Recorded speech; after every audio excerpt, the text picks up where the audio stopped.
Hey everyone, and welcome back to Chat Like a Native. Want to finally ditch that textbook English and start sounding, well, more natural? Like a native speaker. Exactly. And I'll let you in on a little secret. It's not all about grammar. It's about the music of English. You got it. Uh-huh. We're talking intonation, stress, rhythm, all the things that make native speakers sound so effortless. Today, we're going on a deep dive into these elements.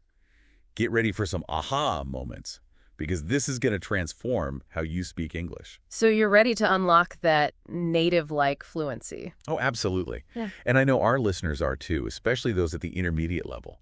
I spent years drilling those individual sounds, wondering why I still didn't sound natural. Yeah, most learners get stuck there, focusing so much on the individual sounds, they miss the bigger picture. Think of it like music. You can hit all the right notes on the piano, but if you have no rhythm... It's not going to sound good. Exactly. So let's start with intonation. Okay, what's the most important thing our listeners need to know about intonation? Well, first, you need to understand what it is. It's basically the rise and fall of your voice as you speak. Okay, so the ups and downs. Yeah, like a melody. And it helps you convey emotions and intentions. Think about it. You can say the same words, but in completely different ways just by changing your intonation. Oh, I get it. Like, for example. Imagine you're asking someone if they're coming to a party. Okay. You could say, "Are you coming to the party?" with your voice rising at the end. Right. That rising intonation signals a question. But if you say, "I'm going to the party," with your voice falling at the end, it sounds like a statement. So even without changing the words, the meaning changes just from the tune. Exactly. Oh, that's so interesting. I never realized how much I rely on intonation to understand what people really mean. It's a really crucial part of communication.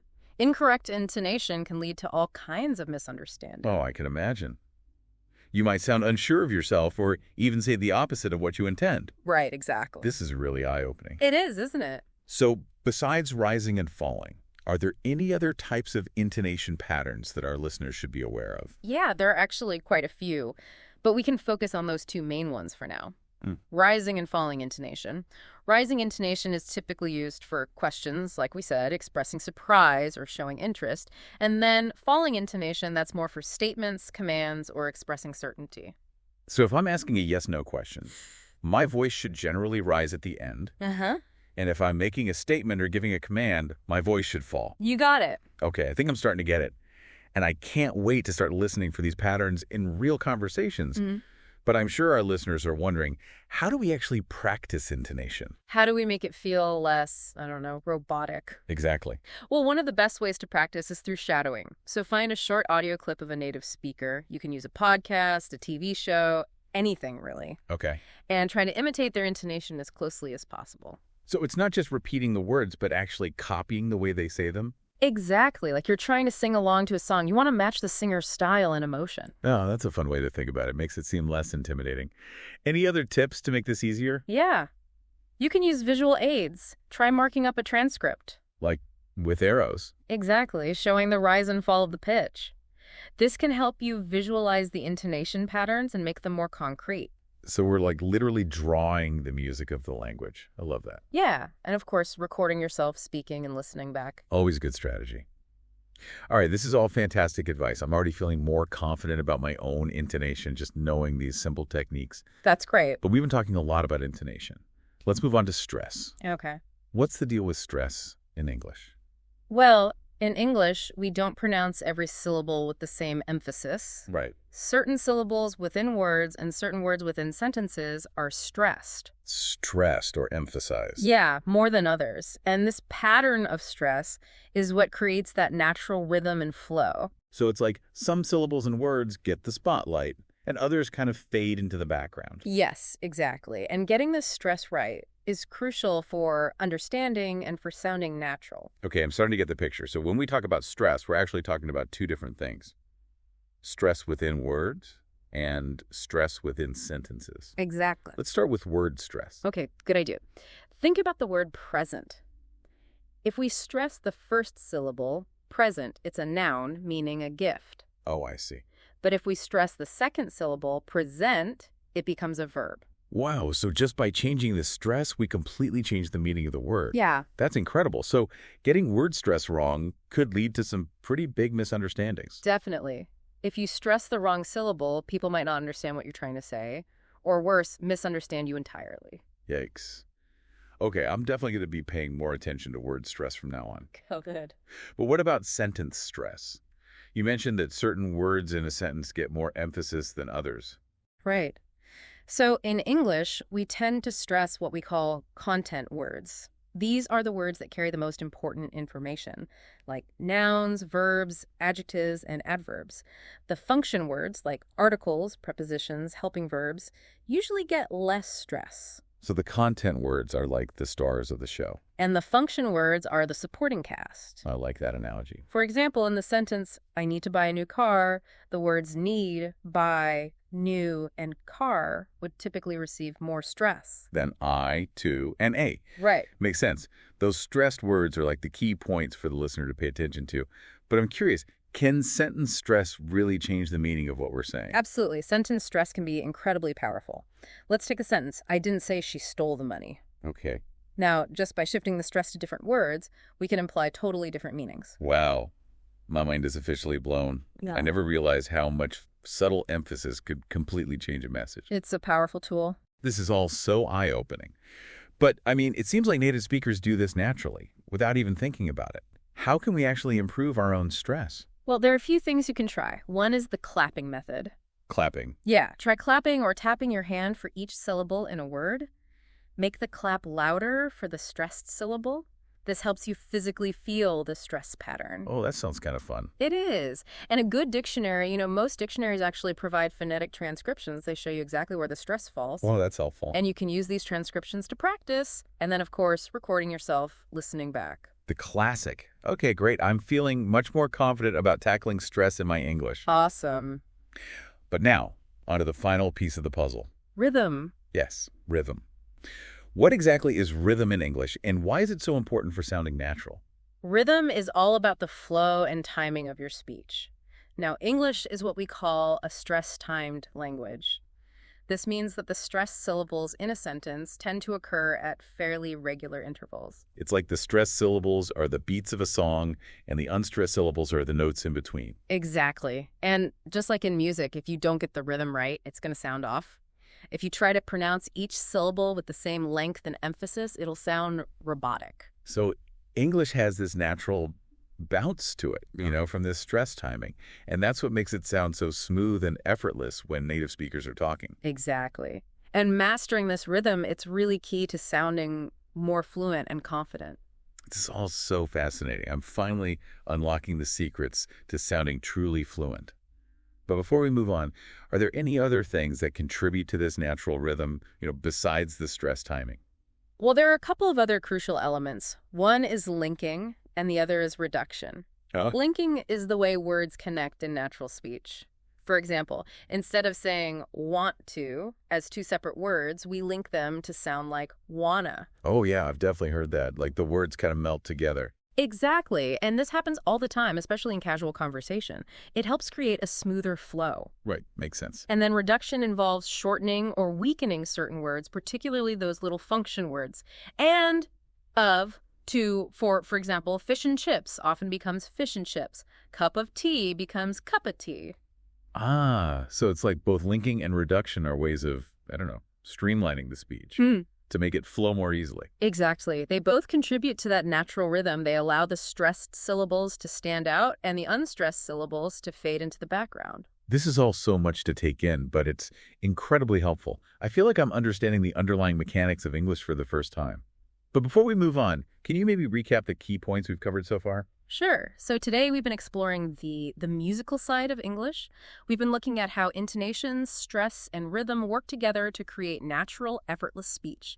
We started by talking about intonation, the rise and fall of our voice. And how it can completely change the meaning of a sentence, even when the words stay the same. Right. We talked about how rising intonation is often used for questions, expressing surprise or showing interest, and falling intonation is more common for statements, commands, or expressing certainty. And we even learned some practical techniques for practicing, like shadowing and using visual aids. Exactly. Then we moved on to stress. We discussed both word stress and sentence stress. We saw how the position of the stress in a word can completely change the meaning, and how emphasizing different words in a sentence can completely change the message as well. Right, and then we learn some fun ways to practice stress, like the clapping method, or using a dictionary to find the correct pronunciation. And, of course, recording ourselves and listening back. Always a good one. Absolutely. Finally, we talked about rhythm, how English is a stress-timed language. And how linking and reduction are key elements in creating natural rhythm. Exactly. This has been such an insightful discussion. But before we move on, I have one final question for you. Oh. What's the most important thing our listeners should take away from our conversation today? I would say, don't be afraid to play with your voice. Experiment. With different intonation patterns. Yeah. Try stressing different words and see how it changes the way your English sounds and feels. I love that. The more you practice, the more natural and effortless your English will become. Exactly. That's fantastic advice. And remember, listeners, mastering these subtle elements takes time and practice. So be patient with yourselves and enjoy the journey. It's a fun one. It is. We'll be right back to continue our deep dive into intonation, stress, and rhythm. So welcome back, everyone. We've been talking about how important all these elements are, intonation, stress, and rhythm, for making your English sound natural and fluent, but I think it helps to see how these actually work in real conversations. Yeah, it can be hard to see the forest for the trees, when we're so focused on all these individual elements. Can we look at an example to kind of bring it all together? Sure, yeah. Let's take a simple sentence, something like, do you want to go to the store? Okay. Now, if we were to pronounce every word separately and distinctly, it would sound pretty robotic. Oh, yeah, totally. It would sound like a textbook. Yeah. Not how real people actually talk. Exactly. But in a natural conversation, we'd probably use some linking and reduction to make it flow better. So instead of do you want to go to the store, it would be more like, what? Do ya want to go to the store? Exactly. Do you becomes dia, want to becomes wanna. That's linking. And then you'll notice that those unstressed vowels in to and the are reduced to a schwa sound. Yeah. That neutral sound. So to the would sound more like tutha. Wow. I never realized how much we actually change the sounds of words when we're speaking casually. It's pretty amazing, right? How these little details make such a difference. They really do. Yeah. And I bet those are the kinds of things that make the difference between native-like speech and accented speech. Absolutely. So as you're practicing, really pay attention to how native speakers do this, how they link words and reduce vowels. Try to mimic those patterns. I see. So it's not just about getting those individual sounds perfect. It's more about how they all work together in a sentence to create that flow. Exactly. It's like mastering the music of the language. Finding the right notes and the right rhythm. Yeah, to make it sound beautiful, effortless. That's such a good way to put it. So for our listeners who are ready to start practicing, do you have any exercises? Sure. So one of my favorites for intonation is called emotion switching. Okay. It's simple. Take a sentence, something like, I can't believe you did that. Okay, yeah. Now try saying it with different emotions. Joy, anger, disbelief, sarcasm, Oh, that's a great idea. I can see how your intonation would change naturally. Right. That's a fun one. I'm going to try that. Yeah. What about stress? Okay, yeah. What about stress? Yeah. Any exercises for getting better at word and sentence stress? Well, for word stress, I still recommend that dictionary, one that has phonetic transcriptions. That way you can see those symbols that indicate stress. Really Right. practice getting them right. And for sentence stress, try highlighting the content words in a written text, and practice reading it aloud, emphasizing those highlighted words. Oh, yeah. Or you could also use the clapping method again. Right, where you clap for each syllable, but louder for the stressed syllables. Exactly. It's a good way to get it into your body, to feel it. That's great. And shadowing native speakers, that's probably really helpful too, right? Oh, yeah, absolutely. Shadowing is probably one of the best ways to really absorb those natural patterns. Okay. I mean, intonation, stress, rhythm, all of it. Pick a short audio clip or video clip, maybe a scene from a movie, a podcast, Yeah. and really try to mimic how they're speaking. Okay, that's a good tip. Yeah. But, something that I've heard from a lot of English learners is they're worried about focusing too much on all this stuff. Oh, yeah. Like, what if their English ends up sounding unnatural, exaggerated, like they're putting on a show? Oh, yeah, I see what you mean. It's a valid concern. I mean, you don't want to sound like a caricature. Yeah. You want to sound like yourself. So how do we find that balance? Well, the goal is to develop a comfortable, natural flow that reflects you, your personality. So finding your own unique voice within within the framework of these elements. Exactly. It's kind of like learning a musical instrument, right? Okay. At first, you're just focused on those notes and the fingering, and it might sound a bit mechanical. Right. But as you practice, you become more comfortable, you start to develop your own style, I love that analogy. you find your own expression. That makes me feel so much better about sounding awkward at first. It's part of the process. And the important thing is to keep practicing, to trust that you'll find your own voice. I like that. Okay, so we've covered a lot of ground. Anything else you want to emphasize for our listeners? Yeah, I think it's important to remember that all of this takes time and consistent effort. That's so true. It's a journey, not a destination. Right. Like with any skill, you need patience and persistence. Just keep practicing, keep listening to native speakers, and pay attention to how the language sounds, how it flows. You'll be amazed at how much progress you can make. This has been so helpful, and I know our listeners are going to want to hear more about how to put all this into practice. So we're going to take a short break and then come back for the final part of our deep dive, Sounds good. where we'll share some specific exercises and resources to help you on your journey to fluent, confident English. All right, welcome back to Chat Like a Native. We've been exploring this incredible world of intonation, stress, and rhythm in English. All the stuff that really makes a difference. But we wouldn't leave you hanging without some practical tools to actually put all of this into practice. Of course not. We've talked about what it is and why it matters. Now it's time for the how. Exactly. And the good news is there are so many resources and techniques out there, more accessible than you might think. And that's what I love about all this stuff. It's not some secret knowledge. It's all there just waiting to be discovered. So what are some of your favorite tools for, mastering the music of English? Well, we've already mentioned shadowing. Right. And honestly, I can't recommend it enough. Find a short audio or video clip of a native speaker. Could be a podcast, a YouTube video, a scene from a movie. Anything, really. Anything. And just try to mimic their speech. Pay attention to their intonation, stress, rhythm. It's like having a pronunciation coach in your pocket. It's amazing how much you can learn from just imitating someone who speaks the way you want to speak. And it could be fun, too. It is. What else? What else do you recommend? A good dictionary is a must. Okay. Look for one that provides those phonetic transcriptions. That way you can see exactly how words are pronounced and Yeah. where the stress falls. Yeah, that can be a little intimidating at first, all those symbols. I know, but trust me, phonetic transcriptions are your friend. They can really help you with pronunciation. All right, so shadowing, dictionaries, and then, of course, there's always recording yourself and listening back. Absolutely. That's a classic for a reason. Yeah. It's like having your own feedback loop. You can hear yourself objectively and really pinpoint those areas where you might need to improve. Right. Your intonation, your stress, your rhythm. It's all about getting that outside perspective on your own speech. Exactly. And don't forget about all those amazing online resources. There are websites, YouTube channels, podcasts specifically designed for this. I love Rachel's English. Yeah. And BBC Learning English, of course.